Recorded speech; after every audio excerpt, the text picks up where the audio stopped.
옛날 옛적 깊고 깊은 지리산 자락에 화전민들이 모여 사는 작은 마을이 있었습니다.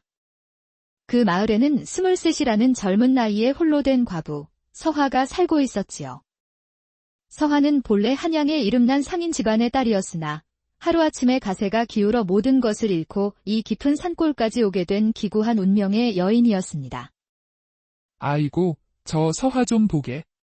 저 꽃다운 나이에 참으로 안 됐어? 홀몸으로 밥 갈고 약초 캐며 사는 게 어디 쉬운 일인가? 저 고운 손이 다 망가지는 걸 보니 내 속이 다 상하네. 허. 저 처자, 밥 메고 장작 패는 허리 놀림이 보통이 아니라더만. 내가 젊었을 적엔 말이야, 허리 잘 쓰는 여인이 음식 솜씨도 좋고 밤에도. 내가 조금만 더 젊었어도 약초 핑계대고 따라 나섰을 게야. 이 늙은이가 못하는 소리가 없구먼. 오늘 내 손에 한번 죽어볼 테냐. 마을 사람들의 입방아 속에서도 서화는 묵묵히 밭을 갈았습니다. 하지만 젊은 나이에 혼자가 된 외로움은 가슴을 후벼 팠지요. 하늘도 무심하시지. 데려가시려면 저도 함께 데려가실 것이지 어찌하여 서방님만 홀로 데려가셨나이까.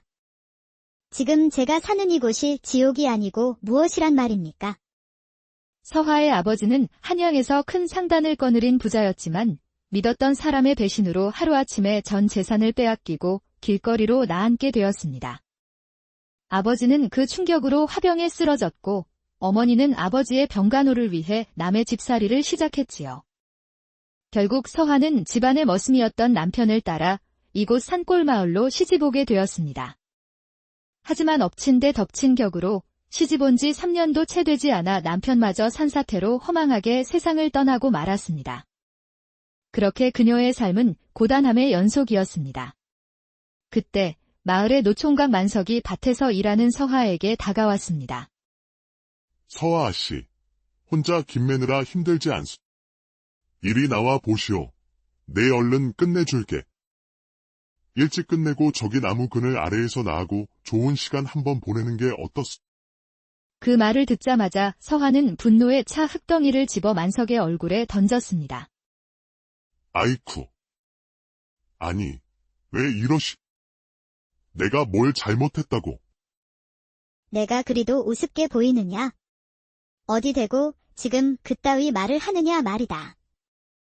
서화가 계속해서 흙덩이를 던지자 만석은 혼비백산하여 주랭랑을 쳤습니다. 만석이 사라지자 서화는 그 자리에 주저앉아 엉엉 울기 시작했습니다. 아이고, 내 팔자야. 내가 아무리 홀로 되었다고 어찌 이런 똥파리들만 꼬인단 말이냐. 어머님, 아버님, 보고 싶습니다. 두 분 모두 강령하신지 너무나도 궁금합니다. 그날 밤 서화는 잠을 이룰 수 없었습니다. 이 산골을 떠나 부모님이 계신 한양으로 가고 싶다는 생각뿐이었지요. 그러던 어느 날이었습니다. 비바람이 세차게 불던 날, 서화는 약초를 캐러 뒷산에 올라갔다가 쓰러져 있는 사내를 발견했습니다. 온몸이 피투성이인 채로 쓰러진 정체불명의 사내였지요. 여보시오. 정신 좀 차려보시오. 아직 살아있는 게요? 사내는 희미하게 눈을 떴습니다. 그 눈빛은 마치 날카로운 칼날 같았고 굶주린 맹수처럼 번뜩였습니다. 서화는 순간 섬뜩했지만 그를 그대로 두고 올 수는 없었습니다. 혹 이자가 산적이나 도적이면 어쩌지? 괜히 도와줬다가 큰일이 생기는 건 아닐까? 아니야. 그래도 사람 목숨이 달린 일인데 모른 척할 수는 없어. 서화는 결국 사내를 업고 비탈길을 내려왔습니다. 그리고 사흘 밤낮으로 약초를 다려 먹이며 정성껏 그를 간호했습니다. 사흘 만에 사내가 드디어 눈을 떴습니다. 정신이 드시오. 사람인지 귀신인지 모르겠으나 우선 이 미음부터 좀 드시오. 대체 이름이 무엇이오? 어디서 온 누구요? 사내는 아무 말 없이 미음 그릇을 비우고는 다시 눈을 감았습니다. 원, 말도 없고 표정도 없고 이름도 말해주지 않은. 그래, 그럼 당신을 거명이라 부르지. 칼을 활의 그림자처럼 나타났으니. 그날부터 서하는 사내를 거명이라 불렀습니다. 몸을 회복한 거명은 말없이 마당을 쓸고 장작을 패고 밭일을 도왔습니다. 서하는 그의 무뚝뚝함과 침묵이 싫지 않았습니다. 오히려 그 묵직한 존재감이 공허했던 마음을 채워주는 듯했지요. 허허. 사람이 말은 없지만 손은 참 빠르네. 어지간한 사내들보다 훨씬 낫겠어. 하지만 마을에는 과부집의 젊은 사내가 눌러앉았다는 흉한 소문이 퍼지기 시작했습니다. 그러던 어느 깊은 밤, 서하의 초가집 창문에 달빛 비친 그림자 하나가 바람처럼 스쳐 지나갔습니다. 그 순간 잠자코 있던 거명이 벌떡 일어나 벽에 걸어둔 검을 집어 들었습니다. 그의 눈빛이 다시 맹수처럼 변했습니다. 누구냐? 아니, 방금 말을 할 줄 아는 것이었소? 그때였습니다. 창문 밖에서 날아든 화살 하나가 거명의 어깨를 스치고 지나갔습니다. 거명은 단숨에 밖으로 뛰쳐나갔습니다. 그의 움직임은 마치 검은 표범처럼 날렵했지요. 대나무 숲에서 칼 부딪히는 쇳소리가 요란하게 들려왔고 잠시 후 거명 혼자 피를 묻힌 채 걸어 나왔습니다. 이제 나는 이곳을 떠나야 하오. 대체 당신은 누구란 말이오? 내 이름을 알면 그대도 위험해질 것이오. 그 말만을 남긴 채 거명은 어둠 속으로 순식간에 사라져 버렸습니다. 서하는 그가 떠난 뒤 그의 빈자리가 너무나도 크고 쓸쓸하게 느껴졌습니다. 이제 보니 보통 놈이 아니었구나. 그런데 이렇게 갑자기 가버리면 나는 뭐가 된단 말인가? 이 나쁜 놈. 며칠 뒤 갑자기 관군들이 마을로 들이닥쳤습니다. 조정의 대신을 암살한 전설의 살수 거명이 이 근처로 도망쳤다. 등에 칼자국이 있고 눈빛은 짐승과 같을 것이다. 그 자를 보거든 즉시 관하로 알려라. 서하는 그 말을 듣는 순간 거명의 눈빛과 어깨의 흉터를 떠올렸습니다. 그 사람이 그 무서운 살수였단 말인가? 그날 밤 대나무 숲에서 자객들의 시체를 발견한 수령은 서하의 집으로 들이닥쳤습니다. 내년이 그 자를 숨겨주었구나. 여봐라, 전현을 당장 관하로 끌고 가라. 저는 그저 쓰러져 있는 사람을 구했을 뿐입니다. 그가 누구인지도 모릅니다. 하지만 수령은 서하를 관하로 끌고 가 옥에 가두었습니다. 그날 밤 수령은 서하를 자신의 방으로 불러들여 음흉한 미소를 지으며 말했습니다. 오늘 밤 내 수청을 들거라. 그리하면 내일 아침 너를 풀어주겠다. 어떠냐? 귀가 솔깃하지 않느냐? 바로 그때였습니다. 열린 창문 사이로 검은 그림자가 불쑥 들어와 어느새 수령의 목에 검을 들이댔습니다. 너, 누구냐? 죄 없는 여인을 겁박하여 하룻밤을 보내는 것이 내 놈의 취미더냐. 거명은 수령을 단숨에 기절시키고 떨고 있는 서하에게 손을 내밀었습니다. 어서 나를 따르시오. 당신, 거명, 나와 같이 가면 위험이 따를 것이오. 그래도 괜찮겠소. 그럼 또 나를 혼자 남겨두고 도망칠 참이었소? 나는 이미 당신 때문에 죄인이 되었으니 내 목숨을 책임지시오. 거명은 말없이 그녀의 손을 꼭 잡았습니다. 두 사람은 관군과 추노꾼들의 포위망을 뚫고 험한 산길을 달렸습니다. 그러다 마주한 것은 까마득한 절벽이었습니다. 이곳을 뛰어내려야겠소. 뭐요? 이렇게 높은 곳에서 뛰어내린단 말이오? 추격자들이 바로 뒤에 있소. 방법이 없소. 나를 꼭 잡으시오. 거명은 서하를 꼭 끌어안고 절벽 아래 계곡물로 몸을 날렸습니다. 한참을 물길에 떠내려온 두 사람은 어느 바위 틈에 자리 잡고 젖은 옷을 말렸습니다. 당신도 옷을 벗어 말리시오. 풍에 걸리는 것보다야 잠시 부끄러운 것이 낫지 않겠소. 두 사람은 서로 등을 맞대고 앉았습니다. 어색한 침묵이 흘렀습니다. 이제 당신의 진짜 이름을 알려줄 수 있소? 내 진짜 이름을 말하면 난 더 이상 그대 곁을 떠날 수 없을지도 모르오. 그럼 지금 말하시오. 나도 이제 당신 곁을 떠날 생각이 없으니. 내 이름은 강지후요. 그 순간 두 사람은 몸을 돌려 서로를 마주 보았습니다. 그리고 자연스럽게 입을 맞췄지요. 햇살이 비치는 바위 틈에서 두 사람의 사랑은 그렇게 시작되었습니다. 옷을 다 말린 두 사람은 산길을 걸어 외진절 매화암에 당도했습니다. 이곳은 옛날 내가 숨어 지내던 절이오. 그때 문이 열리며 한노승이 모습을 드러냈습니다. 자네, 아직도 그 검을 버리지 못하였는가? 스승님. 송구스럽게도 그리 되었습니다. 저 아이는 10살 때 목숨을 걸고 내게 찾아왔다네. 검을 들면 짐승이 되지만 검을 놓으면 죽게 되는 운명을 타고났지. 서한은 노승에게 자신의 이야기를 들려주었습니다. 가세가 기울고 산골 마을로 시집가게 된 이야기까지 모두. 호, 아버님의 함자가 어찌 되시오? 저희 아버님 함자는 윤가 태자준자이옵니다. 허, 윤태준 대감의 여식을 이런 산중에서 다 보다니. 인연이란 참으로 묘하구나. 저희 아버님을 아십니까? 알다마다. 젊어서는 둘도 없는 벗이었지.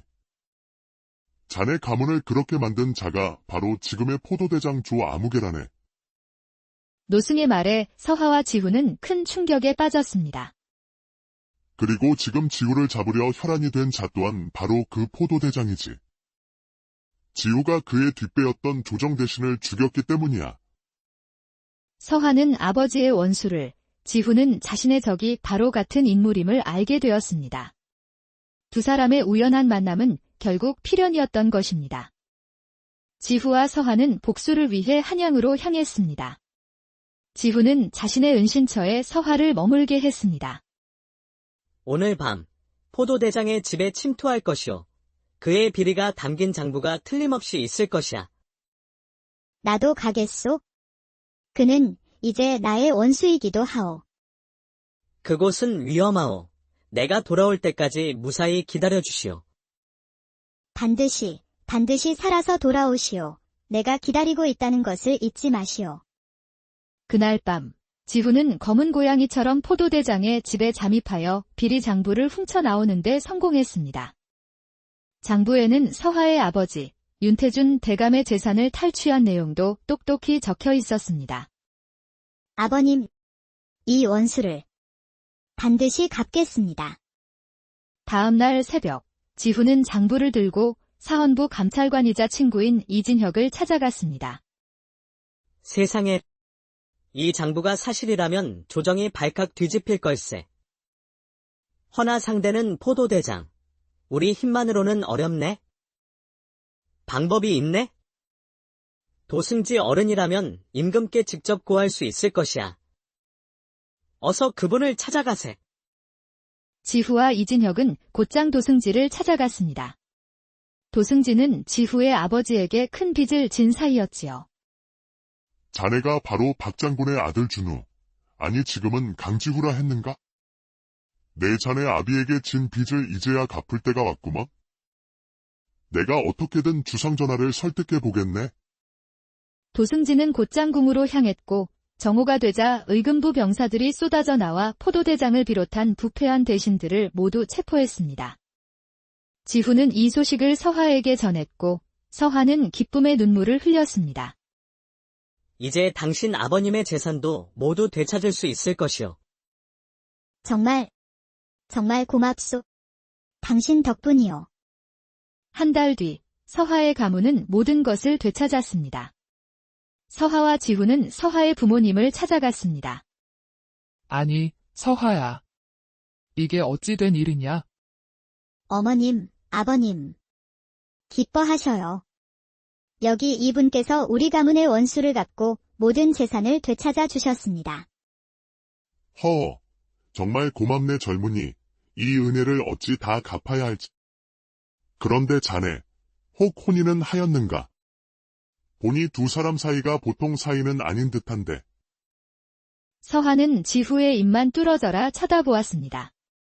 아직 그의 입에서 사랑한다는 말을 직접 듣지 못했기 때문이었지요. 아버님, 어머님께서 허락하신다면 따님을 제게 주십시오. 그러니까 자네가 내 딸을 좋아한다는 말이지. 허허. 이 사람아, 어찌 그 말을 그리 돌려서 하는가? 여봐라.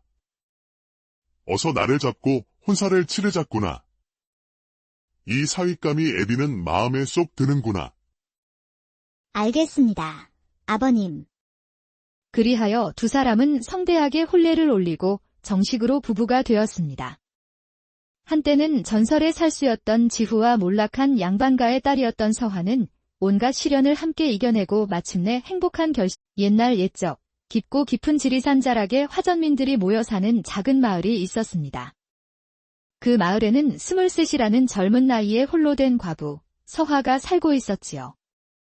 서화는 본래 한양의 이름난 상인 집안의 딸이었으나 하루아침에 가세가 기울어 모든 것을 잃고 이 깊은 산골까지 오게 된 기구한 운명의 여인이었습니다. 아이고, 저 서화 좀 보게. 저 꽃다운 나이에 참으로 안 됐어?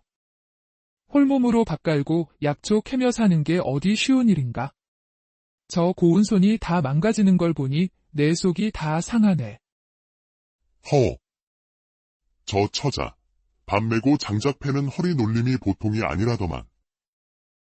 내가 젊었을 적엔 말이야, 허리 잘 쓰는 여인이 음식 솜씨도 좋고 밤에도. 내가 조금만 더 젊었어도 약초 핑계대고 따라 나섰을 게야.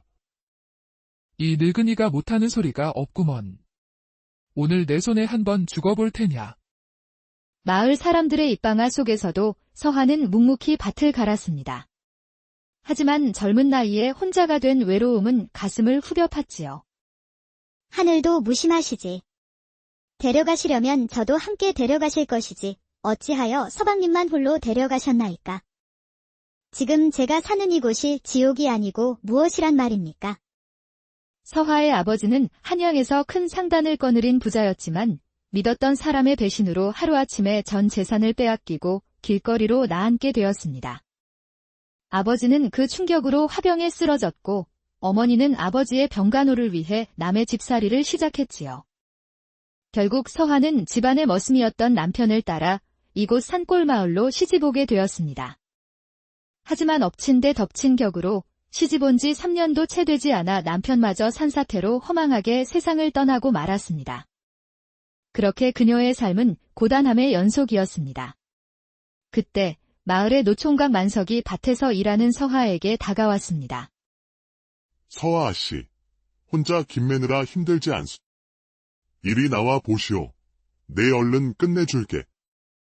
일찍 끝내고 저기 나무 그늘 아래에서 나하고 좋은 시간 한번 보내는 게 어떻소? 그 말을 듣자마자 서화는 분노에 차 흙덩이를 집어 만석의 얼굴에 던졌습니다. 아이쿠. 아니, 왜 이러시? 내가 뭘 잘못했다고? 내가 그리도 우습게 보이느냐? 어디 대고 지금 그따위 말을 하느냐 말이다. 서화가 계속해서 흙덩이를 던지자 만석은 혼비백산하여 주랭랑을 쳤습니다. 만석이 사라지자 서화는 그 자리에 주저앉아 엉엉 울기 시작했습니다. 아이고, 내 팔자야. 내가 아무리 홀로 되었다고 어찌 이런 똥파리들만 꼬인단 말이냐. 어머님, 아버님, 보고 싶습니다. 두 분 모두 강령하신지 너무나도 궁금합니다. 그날 밤 서화는 잠을 이룰 수 없었습니다. 이 산골을 떠나 부모님이 계신 한양으로 가고 싶다는 생각뿐이었지요. 그러던 어느 날이었습니다. 비바람이 세차게 불던 날, 서화는 약초를 캐러 뒷산에 올라갔다가 쓰러져 있는 사내를 발견했습니다.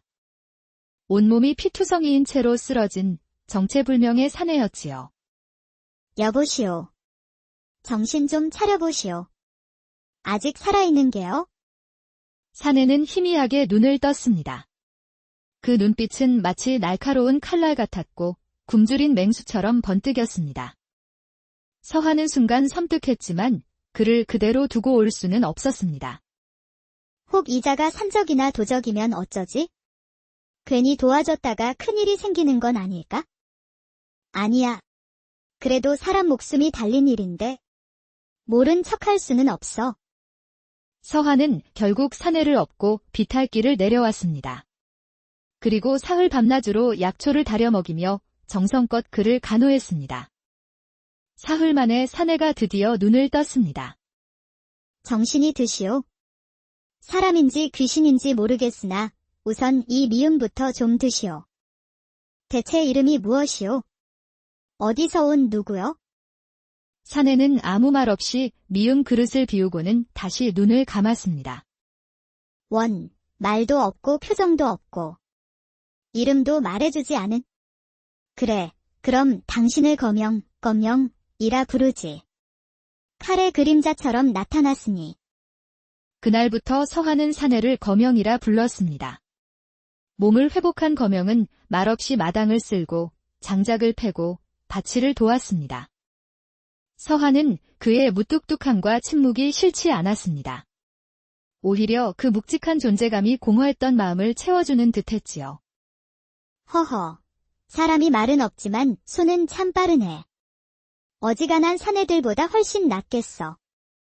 하지만 마을에는 과부집의 젊은 사내가 눌러앉았다는 흉한 소문이 퍼지기 시작했습니다.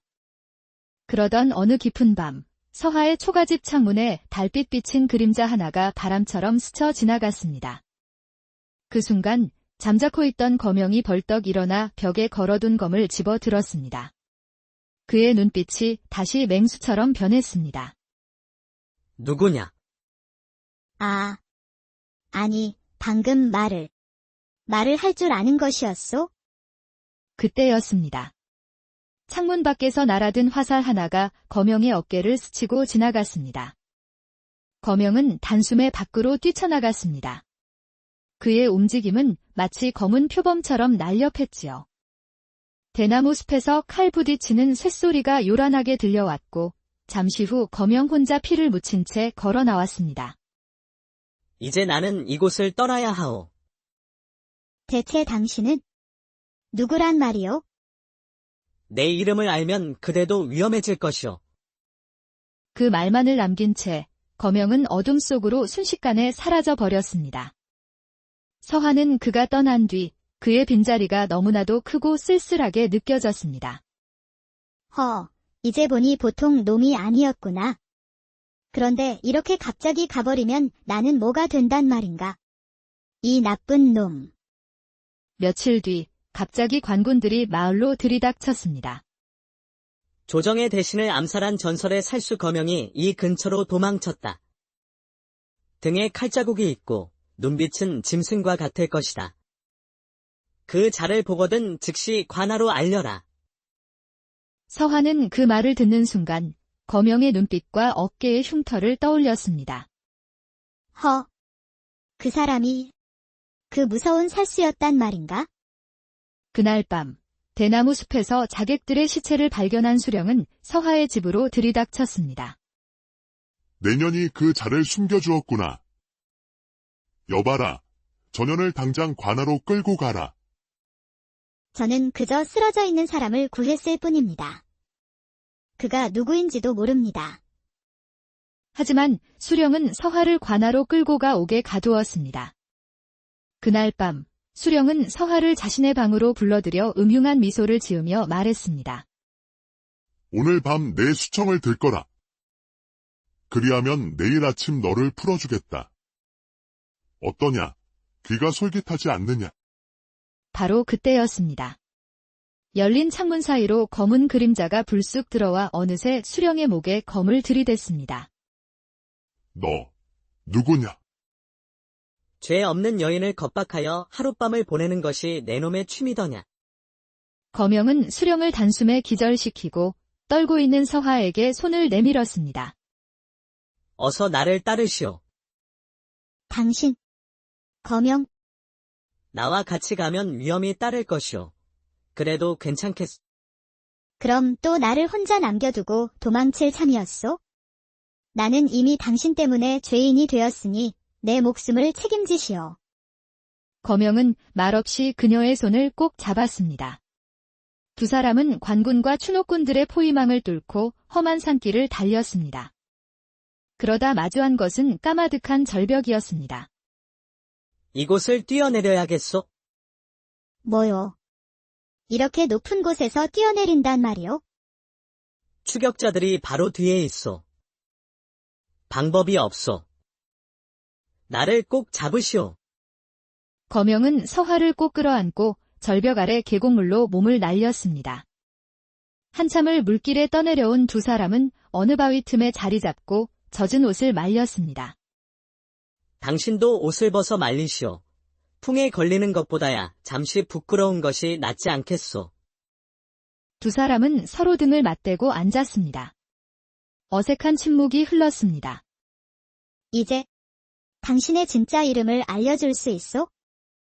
내 진짜 이름을 말하면 난 더 이상 그대 곁을 떠날 수 없을지도 모르오. 그럼 지금 말하시오. 나도 이제 당신 곁을 떠날 생각이 없으니. 내 이름은 강지후요. 그 순간 두 사람은 몸을 돌려 서로를 마주 보았습니다. 그리고 자연스럽게 입을 맞췄지요. 햇살이 비치는 바위 틈에서 두 사람의 사랑은 그렇게 시작되었습니다. 옷을 다 말린 두 사람은 산길을 걸어 외진절 매화암에 당도했습니다. 이곳은 옛날 내가 숨어 지내던 절이오. 그때 문이 열리며 한노승이 모습을 드러냈습니다. 자네, 아직도 그 검을 버리지 못하였는가? 스승님. 송구스럽게도 그리 되었습니다. 저 아이는 10살 때 목숨을 걸고 내게 찾아왔다네. 검을 들면 짐승이 되지만 검을 놓으면 죽게 되는 운명을 타고났지. 서하는 노승에게 자신의 이야기를 들려주었습니다. 가세가 기울고 산골 마을로 시집가게 된 이야기까지 모두. 호, 아버님의 함자가 어찌 되시오? 저희 아버님 함자는 윤가 태자준자이옵니다. 허, 윤태준 대감의 여식을 이런 산중에서 다 보다니. 인연이란 참으로 묘하구나. 저희 아버님을 아십니까? 알다마다. 젊어서는 둘도 없는 벗이었지. 자네 가문을 그렇게 만든 자가 바로 지금의 포도대장 조 아무개라네. 노승의 말에 서하와 지후는 큰 충격에 빠졌습니다. 그리고 지금 지우를 잡으려 혈안이 된 자 또한 바로 그 포도대장이지. 지우가 그의 뒷배였던 조정 대신을 죽였기 때문이야. 서하는 아버지의 원수를, 지후는 자신의 적이 바로 같은 인물임을 알게 되었습니다. 두 사람의 우연한 만남은 결국 필연이었던 것입니다. 지후와 서하는 복수를 위해 한양으로 향했습니다. 지후는 자신의 은신처에 서하를 머물게 했습니다. 오늘 밤 포도대장의 집에 침투할 것이오. 그의 비리가 담긴 장부가 틀림없이 있을 것이야. 나도 가겠소. 그는 이제 나의 원수이기도 하오. 그곳은 위험하오. 내가 돌아올 때까지 무사히 기다려주시오. 반드시 살아서 돌아오시오. 내가 기다리고 있다는 것을 잊지 마시오. 그날 밤, 지후는 검은 고양이처럼 포도대장의 집에 잠입하여 비리 장부를 훔쳐나오는데 성공했습니다. 장부에는 서하의 아버지, 윤태준 대감의 재산을 탈취한 내용도 똑똑히 적혀 있었습니다. 아버님, 이 원수를 반드시 갚겠습니다. 다음 날 새벽, 지후는 장부를 들고 사헌부 감찰관이자 친구인 이진혁을 찾아갔습니다. 세상에, 이 장부가 사실이라면 조정이 발칵 뒤집힐 걸세. 허나 상대는 포도대장. 우리 힘만으로는 어렵네. 방법이 있네? 도승지 어른이라면 임금께 직접 고할 수 있을 것이야. 어서 그분을 찾아가세. 지후와 이진혁은 곧장 도승지를 찾아갔습니다. 도승지는 지후의 아버지에게 큰 빚을 진 사이였지요. 자네가 바로 박 장군의 아들 준우, 아니 지금은 강지후라 했는가? 내 자네 아비에게 진 빚을 이제야 갚을 때가 왔구먼. 내가 어떻게든 주상전하를 설득해 보겠네. 도승진은 곧장궁으로 향했고 정오가 되자 의금부 병사들이 쏟아져 나와 포도대장을 비롯한 부패한 대신들을 모두 체포했습니다. 지후는 이 소식을 서하에게 전했고 서하는 기쁨의 눈물을 흘렸습니다. 이제 당신 아버님의 재산도 모두 되찾을 수 있을 것이요. 정말 고맙소. 당신 덕분이요. 한 달 뒤 서하의 가문은 모든 것을 되찾았습니다. 서하와 지후는 서하의 부모님을 찾아갔습니다. 아니, 서하야. 이게 어찌 된 일이냐? 어머님, 아버님. 기뻐하셔요. 여기 이분께서 우리 가문의 원수를 갚고 모든 재산을 되찾아 주셨습니다. 허, 정말 고맙네 젊은이. 이 은혜를 어찌 다 갚아야 할지. 그런데 자네, 혹 혼인은 하였는가? 보니 두 사람 사이가 보통 사이는 아닌 듯한데. 서하는 지후의 입만 뚫어져라 쳐다보았습니다. 아직 그의 입에서 사랑한다는 말을 직접 듣지 못했기 때문이었지요. 아버님, 어머님께서 허락하신다면 따님을 제게 주십시오. 그러니까 자네가 내 딸을 좋아한다는 말이지. 허허. 이 사람아, 어찌 그 말을 그리 돌려서 하는가? 여봐라. 어서 나를 잡고 혼사를 치르자꾸나. 이 사윗감이 애비는 마음에 쏙 드는구나. 알겠습니다. 아버님. 그리하여 두 사람은 성대하게 혼례를 올리고 정식으로 부부가 되었습니다. 한때는 전설의 살수였던 지후와 몰락한 양반가의 딸이었던 서하는 온갖 시련을 함께 이겨내고 마침내 행복한 옛날 옛적 깊고 깊은 지리산 자락에 화전민들이 모여 사는 작은 마을이 있었습니다. 그 마을에는 23이라는 젊은 나이에 홀로 된 과부 서하가 살고 있었지요. 서하는 본래 한양의 이름난 상인 집안의 딸이었으나 하루아침에 가세가 기울어 모든 것을 잃고 이 깊은 산골까지 오게 된 기구한 운명의 여인이었습니다. 아이고, 저 서하 좀 보게. 저 꽃다운 나이에 참으로 안 됐어? 홀몸으로 밥 갈고 약초 캐며 사는 게 어디 쉬운 일인가? 저 고운 손이 다 망가지는 걸 보니 내 속이 다 상하네. 저 처자, 밥 메고 장작 패는 허리 놀림이 보통이 아니라더만. 내가 젊었을 적엔 말이야, 허리 잘 쓰는 여인이 음식 솜씨도 좋고 밤에도.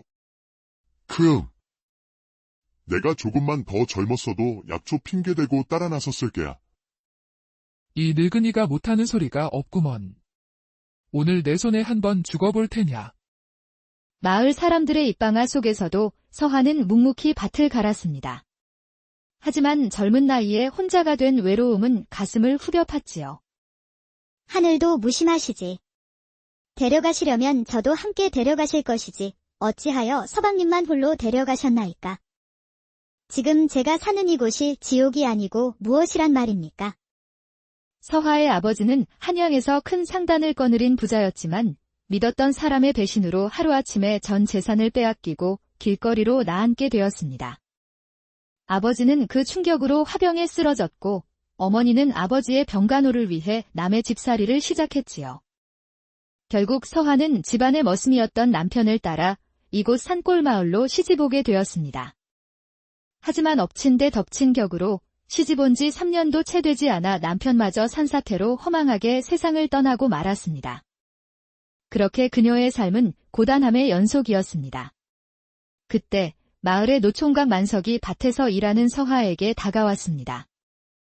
서하 씨, 혼자 김매느라 힘들지 않소.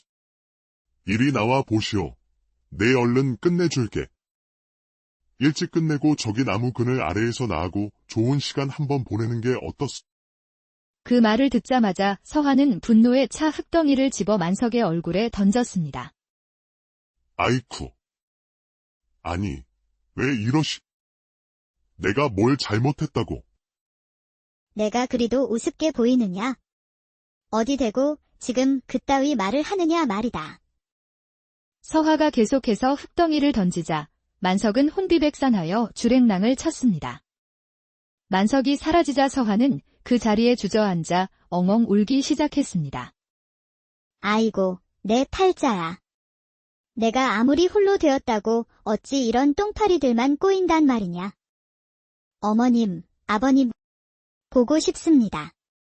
두 분 모두 강령하신지 너무나도 궁금합니다. 그날 밤, 서화는 잠을 이룰 수 없었습니다. 이 산골을 떠나 부모님이 계신 한양으로 가고 싶다는 생각뿐이었지요. 그러던 어느 날이었습니다. 비바람이 세차게 불던 날, 서화는 약초를 캐러 뒷산에 올라갔다가 쓰러져 있는 사내를 발견했습니다. 온몸이 피투성이인 채로 쓰러진 정체불명의 사내였지요. 여보시오. 정신 좀 차려보시오. 아직 살아있는 게요? 사내는 희미하게 눈을 떴습니다. 그 눈빛은 마치 날카로운 칼날 같았고 굶주린 맹수처럼 번뜩였습니다. 서화는 순간 섬뜩했지만 그를 그대로 두고 올 수는 없었습니다. 혹 이자가 산적이나 도적이면 어쩌지? 괜히 도와줬다가 큰일이 생기는 건 아닐까?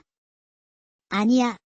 그래도 사람 목숨이 달린 일인데 모른 척할 수는 없어. 서화는 결국 사내를 업고 비탈길을 내려왔습니다. 그리고 사흘 밤낮으로 약초를 다려 먹이며 정성껏 그를 간호했습니다. 사흘 만에 사내가 드디어 눈을 떴습니다.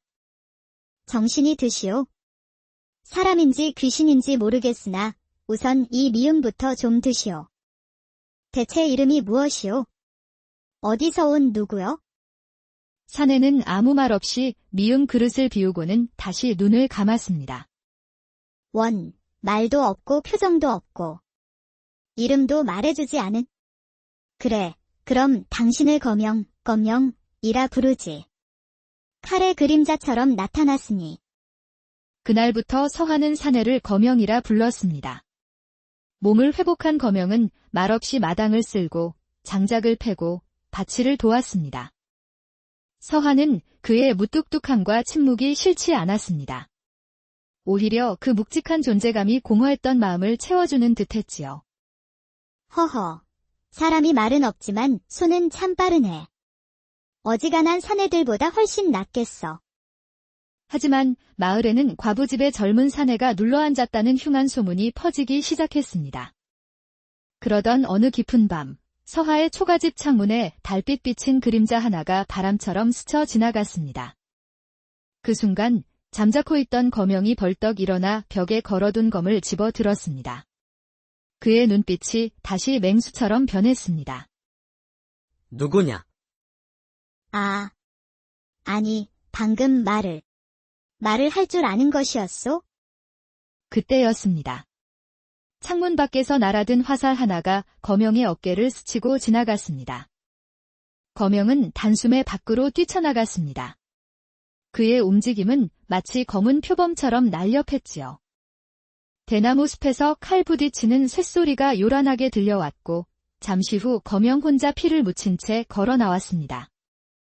이제 나는 이곳을 떠나야 하오. 대체 당신은 누구란 말이오? 내 이름을 알면 그대도 위험해질 것이오. 그 말만을 남긴 채 거명은 어둠 속으로 순식간에 사라져 버렸습니다. 서화는 그가 떠난 뒤 그의 빈자리가 너무나도 크고 쓸쓸하게 느껴졌습니다. 이제 보니 보통 놈이 아니었구나.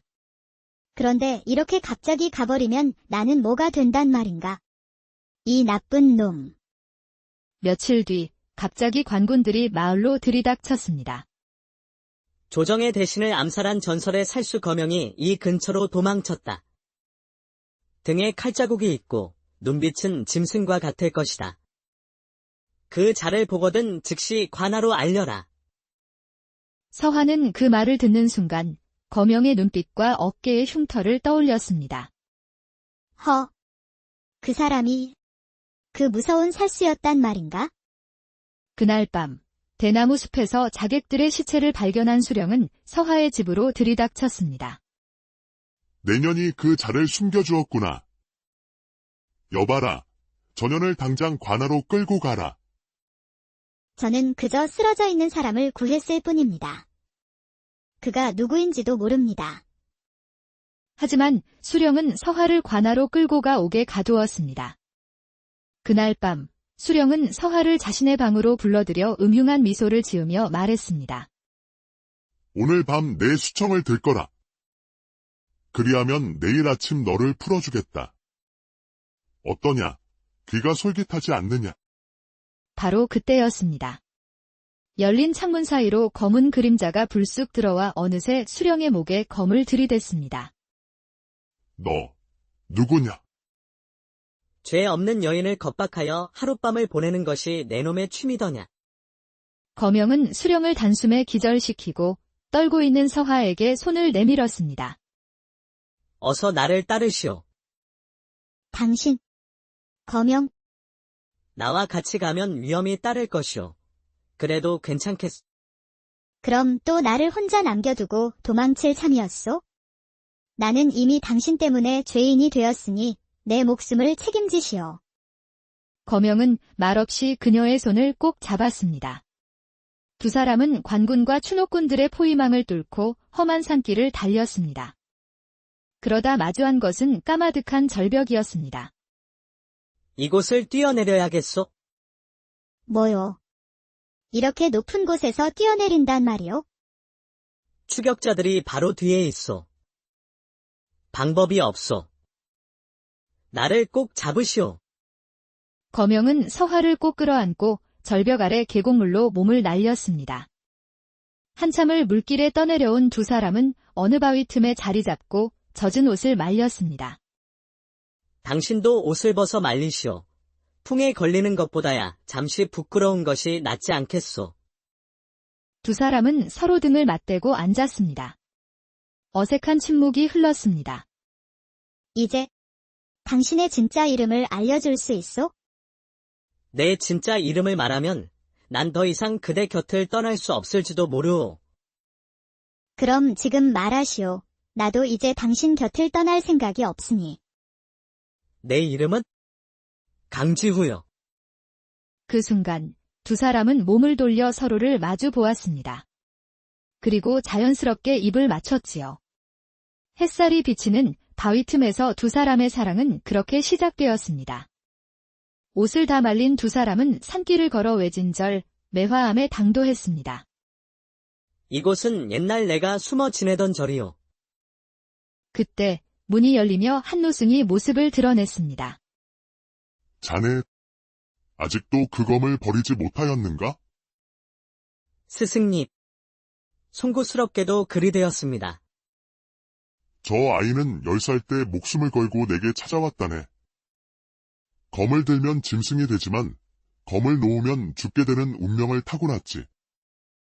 서하는 노승에게 자신의 이야기를 들려주었습니다. 가세가 기울고 산골마을로 시집가게 된 이야기까지 모두. 호, 아버님의 함자가 어찌 되시오? 저희 아버님 함자는 윤가 태자준자이옵니다. 허, 윤태준 대감의 여식을 이런 산중에서 다 보다니. 인연이란 참으로 묘하구나. 저희 아버님을 아십니까? 알다마다.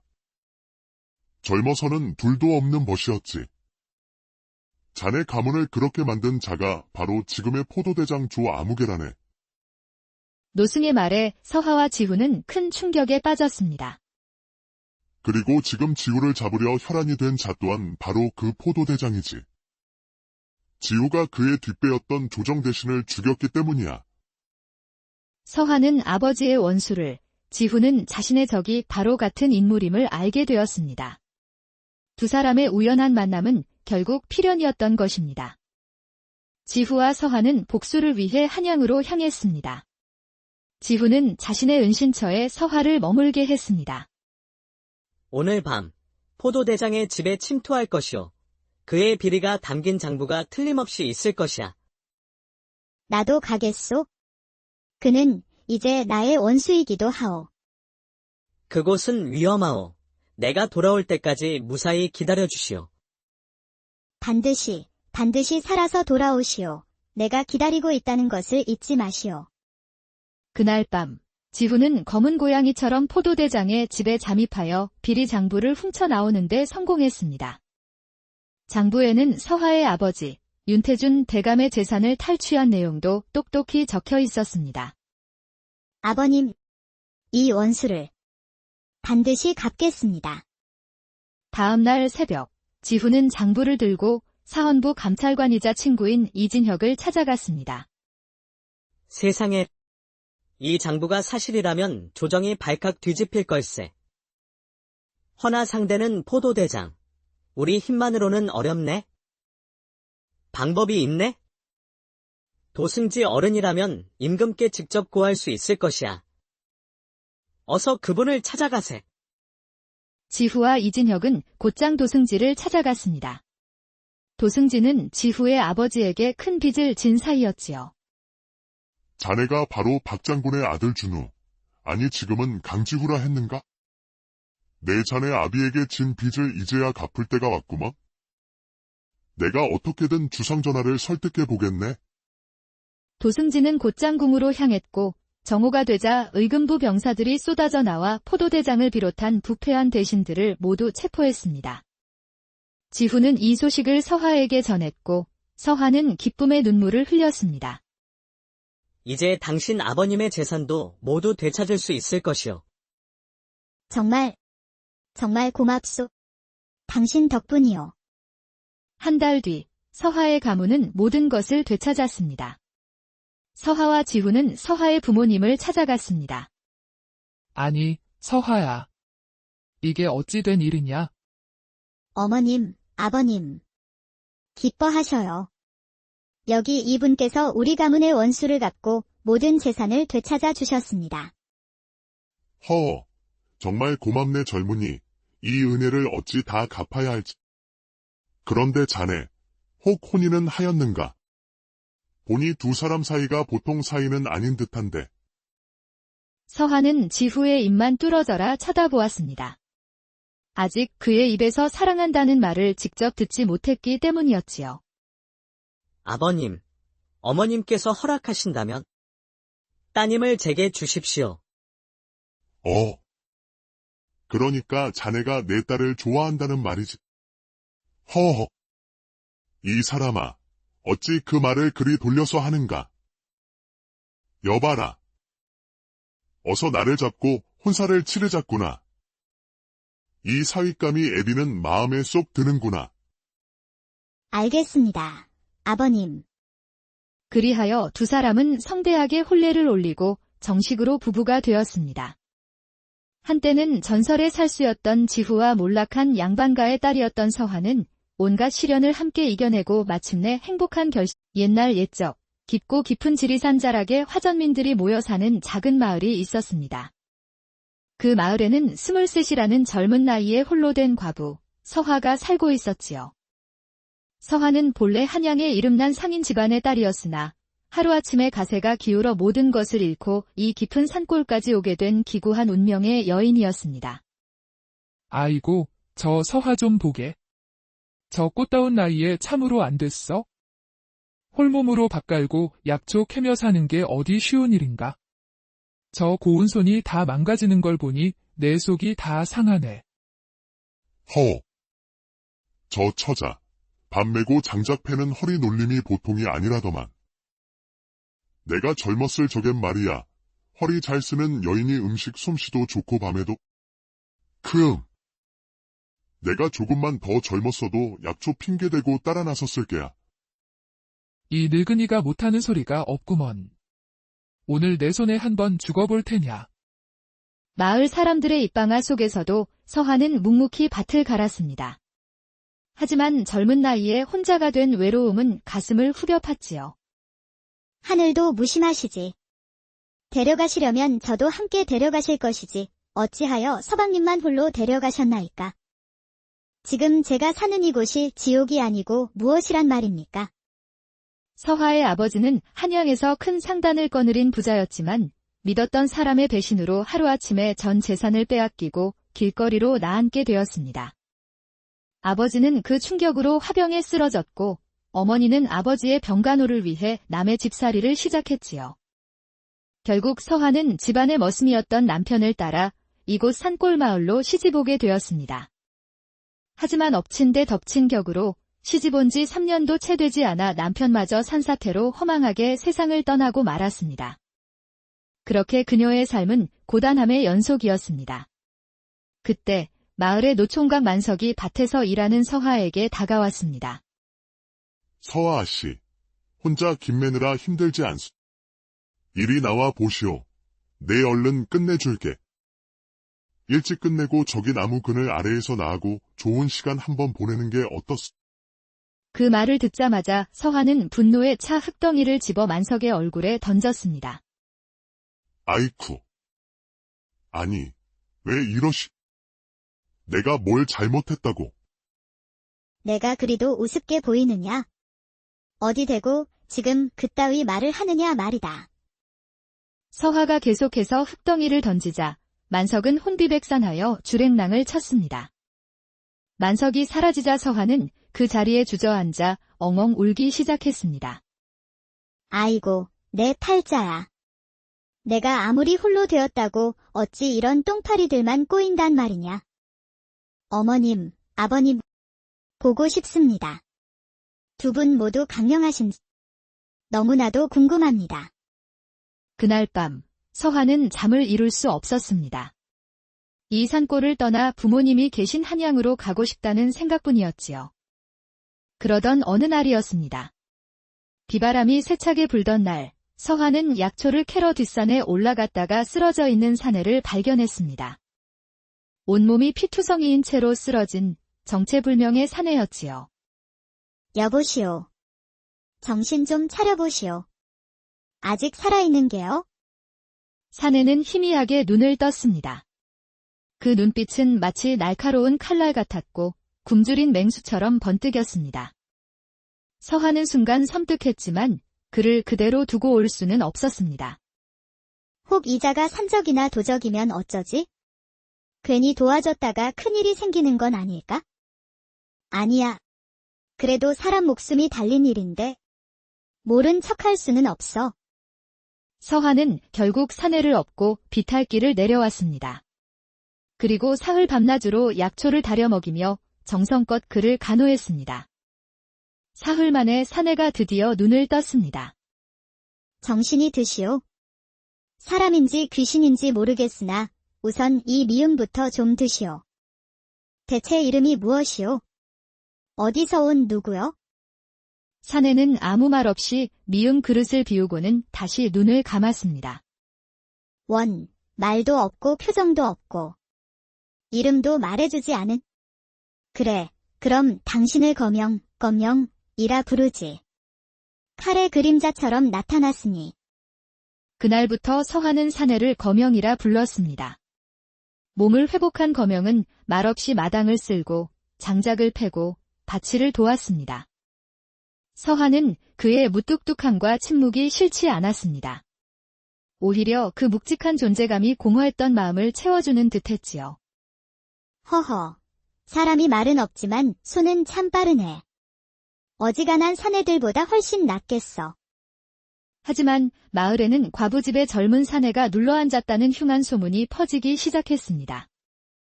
그러던 어느 깊은 밤, 서하의 초가집 창문에 달빛 비친 그림자 하나가 바람처럼 스쳐 지나갔습니다. 그 순간 잠자코 있던 거명이 벌떡 일어나 벽에 걸어둔 검을 집어 들었습니다. 그의 눈빛이 다시 맹수처럼 변했습니다. 누구냐? 아니, 방금 말을 할 줄 아는 것이었소? 그때였습니다. 창문 밖에서 날아든 화살 하나가 거명의 어깨를 스치고 지나갔습니다. 거명은 단숨에 밖으로 뛰쳐나갔습니다. 그의 움직임은 마치 검은 표범처럼 날렵했지요. 대나무 숲에서 칼 부딪히는 쇳소리가 요란하게 들려왔고 잠시 후 거명 혼자 피를 묻힌 채 걸어 나왔습니다. 이제 나는 이곳을 떠나야 하오. 대체 당신은 누구란 말이오? 내 이름을 알면 그대도 위험해질 것이오. 그 말만을 남긴 채 거명은 어둠 속으로 순식간에 사라져 버렸습니다.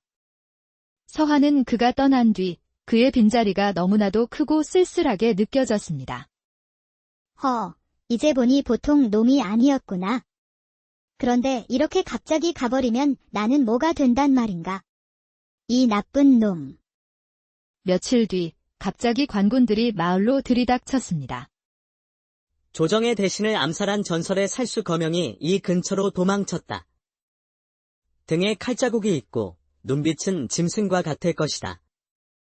그 자를 보거든 즉시 관하로 알려라. 서화는 그 말을 듣는 순간 거명의 눈빛과 어깨의 흉터를 떠올렸습니다. 허. 그 사람이 그 무서운 살수였단 말인가? 그날 밤 대나무 숲에서 자객들의 시체를 발견한 수령은 서화의 집으로 들이닥쳤습니다. 내년이 그 자를 숨겨주었구나. 여봐라. 전현을 당장 관하로 끌고 가라. 저는 그저 쓰러져 있는 사람을 구했을 뿐입니다. 그가 누구인지도 모릅니다.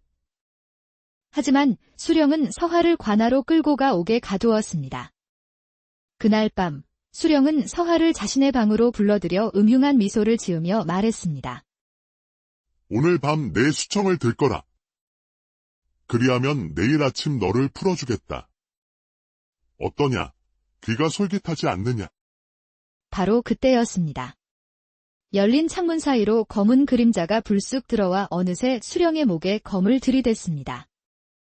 너, 누구냐? 죄 없는 여인을 겁박하여 하룻밤을 보내는 것이 내 놈의 취미더냐. 거명은 수령을 단숨에 기절시키고 떨고 있는 서화에게 손을 내밀었습니다. 어서 나를 따르시오. 당신. 거명. 나와 같이 가면 위험이 따를 것이오. 그래도 괜찮겠소. 그럼 또 나를 혼자 남겨두고 도망칠 참이었소? 나는 이미 당신 때문에 죄인이 되었으니 내 목숨을 책임지시오. 거명은 말없이 그녀의 손을 꼭 잡았습니다. 두 사람은 관군과 추노꾼들의 포위망을 뚫고 험한 산길을 달렸습니다. 그러다 마주한 것은 까마득한 절벽이었습니다. 이곳을 뛰어내려야겠소. 뭐요? 이렇게 높은 곳에서 뛰어내린단 말이오? 추격자들이 바로 뒤에 있소. 방법이 없소. 나를 꼭 잡으시오.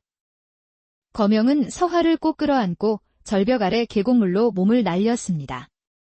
한참을 물길에 떠내려온 두 사람은 어느 바위 틈에 자리 잡고 젖은 옷을 말렸습니다. 당신도 옷을 벗어 말리시오. 풍에 걸리는 것보다야 잠시 부끄러운 것이 낫지 않겠소. 두 사람은 서로 등을 맞대고 앉았습니다. 어색한 침묵이 흘렀습니다. 이제 당신의 진짜 이름을 알려줄 수 있소? 내 진짜 이름을 말하면 난 더 이상 그대 곁을 떠날 수 없을지도 모르오. 그럼 지금 말하시오. 나도 이제 당신 곁을 떠날 생각이 없으니. 내 이름은 강지후요. 그 순간 두 사람은 몸을 돌려 서로를 마주 보았습니다. 그리고 자연스럽게 입을 맞췄지요. 햇살이 비치는 바위 틈에서 두 사람의 사랑은 그렇게 시작되었습니다. 옷을 다 말린 두 사람은 산길을 걸어 외진절 매화암에 당도했습니다. 이곳은 옛날 내가 숨어 지내던 절이오. 그때 문이 열리며 한 노승이 모습을 드러냈습니다. 자네, 아직도 그 검을 버리지 못하였는가? 스승님. 송구스럽게도 그리 되었습니다. 저 아이는 10살 때 목숨을 걸고 내게 찾아왔다네. 검을 들면 짐승이 되지만 검을 놓으면 죽게 되는 운명을 타고났지. 서화는 노승에게 자신의 이야기를 들려주었습니다. 가세가 기울고 산골 마을로 시집가게 된 이야기까지 모두. 호, 아버님의 함자가 어찌 되시오? 저희 아버님 함자는 윤가 태자준자이옵니다. 허, 윤태준 대감의 여식을 이런 산중에서 다 보다니. 인연이란 참으로 묘하구나. 저희 아버님을 아십니까? 알다마다. 젊어서는 둘도 없는 벗이었지. 자네 가문을 그렇게 만든 자가 바로 지금의 포도대장 조 아무개라네. 노승의 말에 서화와 지후는 큰 충격에 빠졌습니다. 그리고 지금 지우를 잡으려 혈안이 된 자 또한 바로 그 포도대장이지. 지우가 그의 뒷배였던 조정 대신을 죽였기 때문이야. 서하는 아버지의 원수를, 지후는 자신의 적이 바로 같은